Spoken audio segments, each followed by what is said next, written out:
Hello, it's the 23rd of March 2021, and this is the Kilcullen Diary's Morning Digest. I'm Byrne. First, the weather. It'll be a breezy, cloudy start. Maybe there'll be a hint of sun early, but it'll be mostly dull. Some rain is coming in the late afternoon, and the highest temperatures will be 10 to 12 degrees in fresh winds from the south. Today we remember that in 1847 the Choctaw Native American people raised money which they sent to Ireland to help those here starving in the famine.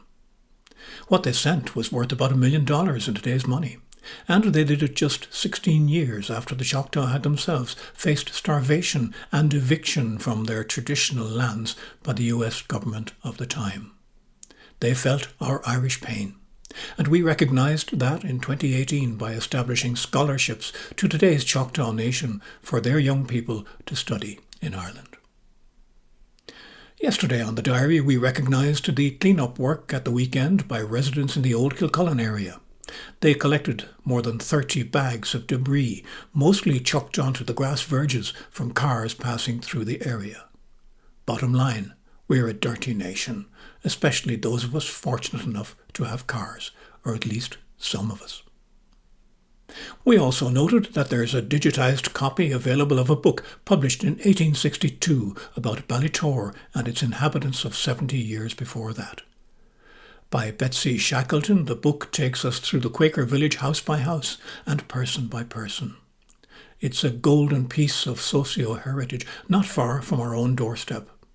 And I wonder what kind of litter problem they had. Probably not any.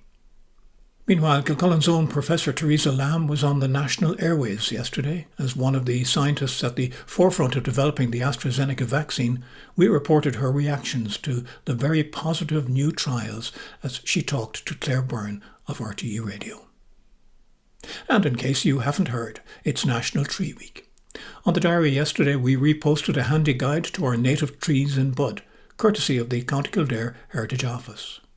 And we also posted a little video that we produced ourselves from a walk through Mullaghreeland Wood down near Kilkee Castle. It's worth viewing, dare we say, to take 3.5 minutes of relaxation time out from whatever is your own madness of today.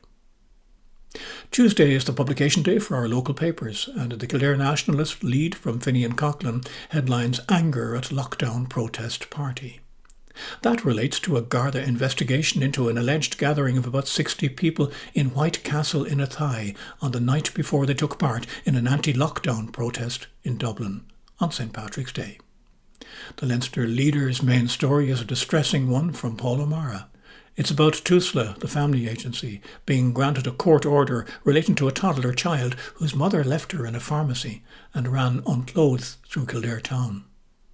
Inside, the leader reports on Garda raids of alleged shebeens in Kildare town and Edenderry, and the Nationalist has a report on an online meeting that heard the Curragh doesn't get the respect it deserves. We'll get to some more of those papers' other stories through the rest of the week. On the national news outlets this morning, that breaking story of 10 people killed in a shooting in Colorado leads off RTE and the Irish Times.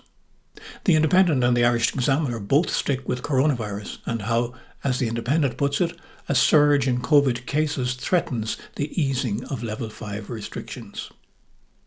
That Irish unity debate on RTE TV last night also gets coverage. The Independent headlines Joe Brawley being taken off air over DUP allegations. RTE itself highlights the Taoiseach's view that title changes of Irish government leaders would have to form part of any unity discussion. In features today, the Examiner's columnist Elaine Loughlin says it is sick that Ireland doesn't have illness benefit for low-paid Irish workers.